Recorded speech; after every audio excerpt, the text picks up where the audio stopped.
Monday. Ito po yung ating backyard.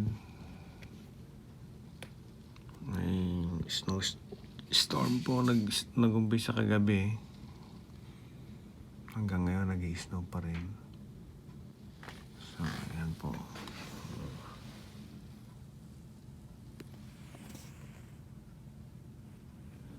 Napakalamig.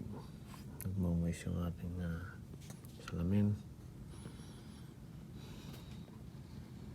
Mag-iingat po ang lahat. Luto tayo ng corned beef.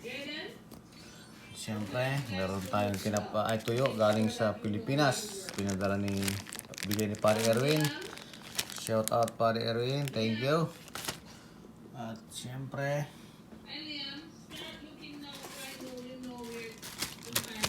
meron tayong pusit.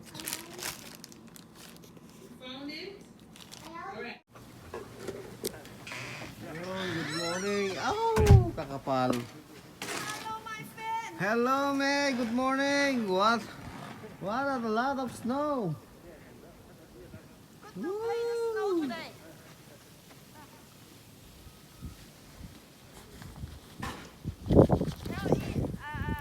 Leon, come out. No work today. For sure. They cannot come out, right? Yeah. Guys, oh. Oh, lalim. Oh. Oh, bubog na yung pa ako. See?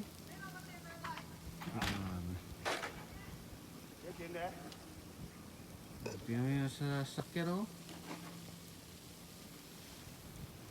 Wow.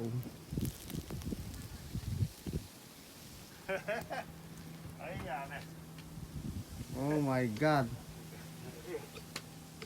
Now, how can I walk here?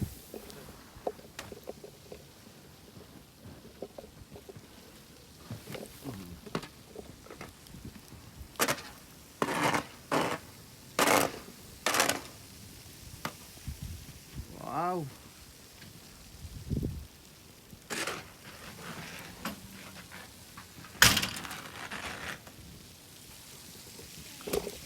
Yo. Oh, kapal oh. Talamig.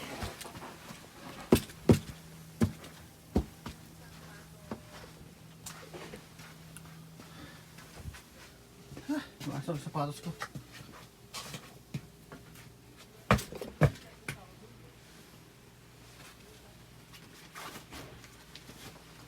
Grabe. Hindi ko kahit lamig.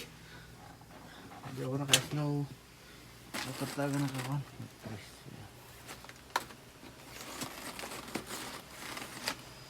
Pinasok.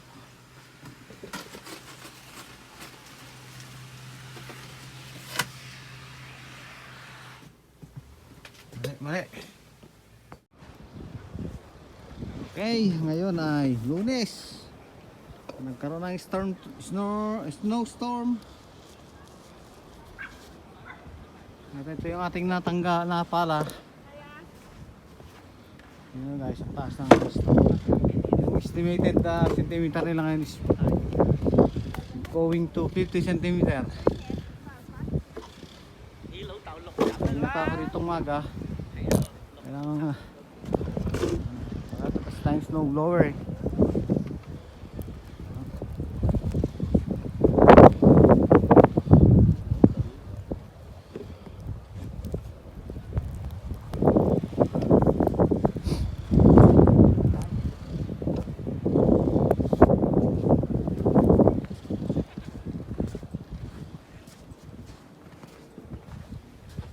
Pasok muna tayo at sobrang lamig. Bukas na ulit.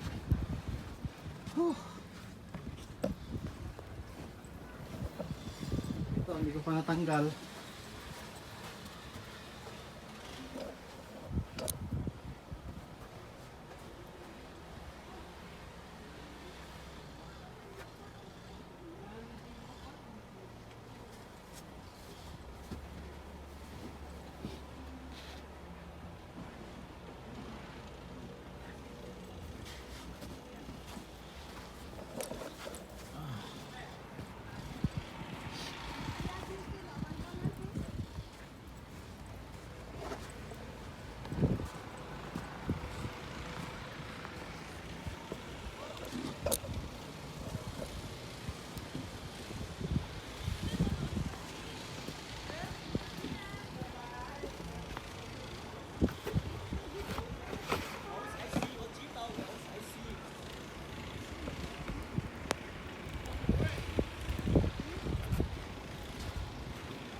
Kakatapos nating mag linis dito sa driveway. So ito na yung ating nagawa. Ayan. Ito ngayon yung ating snow. Ang dami, taas oh. Bisto lang ano siya? Bundok ng snow. Ito sa aming lugar. Ayan. So bukas, paano natin lalabas yung ating basura? Nandun, nakatago yung basura natin. Oh, kailangan maibaba na. So ayan o.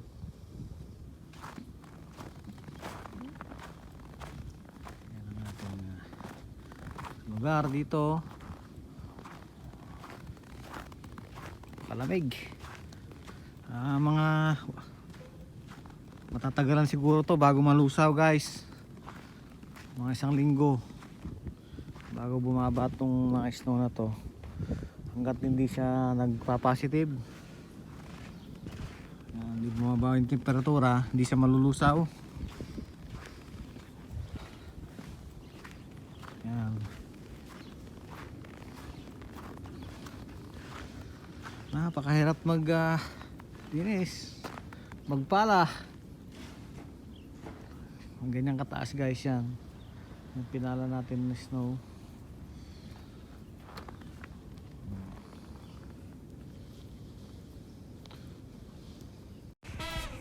Update naman po tayo sa ating pinapagawang kisame dito sa San Juan Moncada, Tarlac. Yung ating Dream Kubo. Ayan na yung ating ceiling dito. Ito po ay gawa sa gypsum board. At tapos na po yung kanilang pagkakabit dito ng ceiling at yung pagmasilya. Tapos na po at kasalukuyan na po silang nasa baba at gumagawa. Kaya naman at nagpapasalamat ako sa J Brothers Ceiling sa pangunguna ni Joffrey Fernandez, yung ating contractor dito na pinagkatiwala sa kanya yung paggawa nito sa aming bahay. Maraming salamat Joffrey Fernandez. Ito po yung kanyang Facebook page. Kung gusto nyo pong magpagawa ng ceiling, ito ipa-flash po natin dito sa ating screen.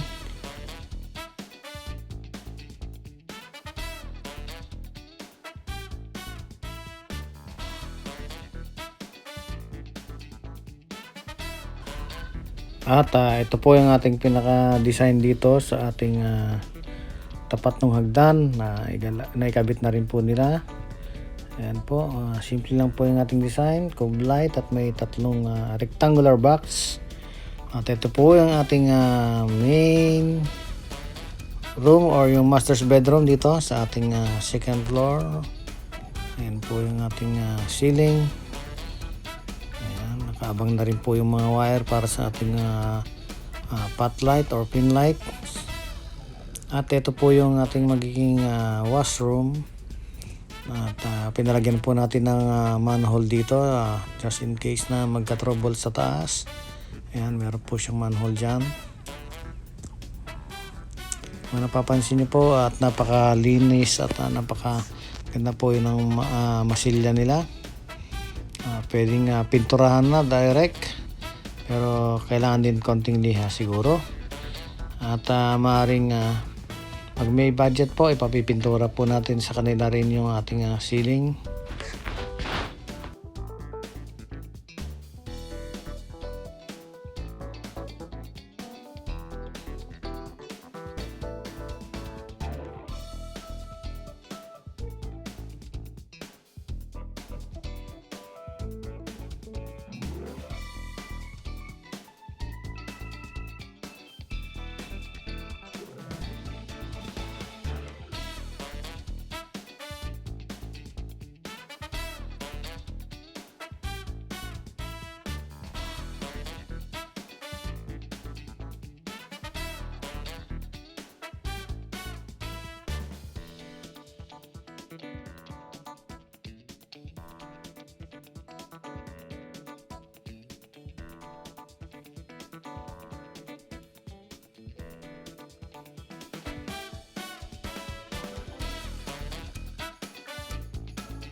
At ito naman po yung ating ground floor ngayon. Sila po ay kasalukuyang nagle-layout na rito sa ating ceiling. Ayan, paglagay na po sila ng ilang metal fairing. Ayan. Ito po yung ating ceiling dito sa kitchen area. Ayan, nakasetup na rin po yung ating pinaka metal fairing. Ito naman po yung sa papuntang dining area. Ayan. At papasukin po ni Kuya Ezekiel yung ating master's bedroom dito sa baba. Ito yung pong nalagay na rin po nila yung ceiling. Ayan po, nakabang na po yung mga wire para sa pin lights and or pot light. At maaaring bukas ay matatapos na nila itong room at malalagyan na rin ng masilya.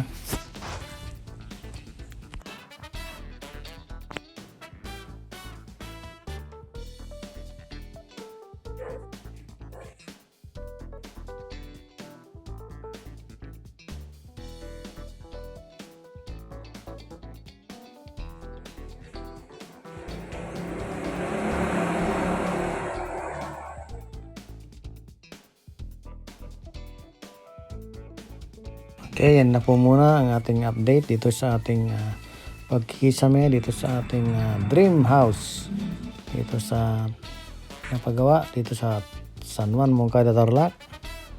At muli, maraming salamat Kuya Ezekiel sa pagkuha ng mga video ito. Salamat sa iyong mga tulong. Kita-kita po tayo muli sa next upload ng ating pinapagawang dream house sa ating magpapatuloy ng paglalagay ng ceiling. Okay, maraming salamat.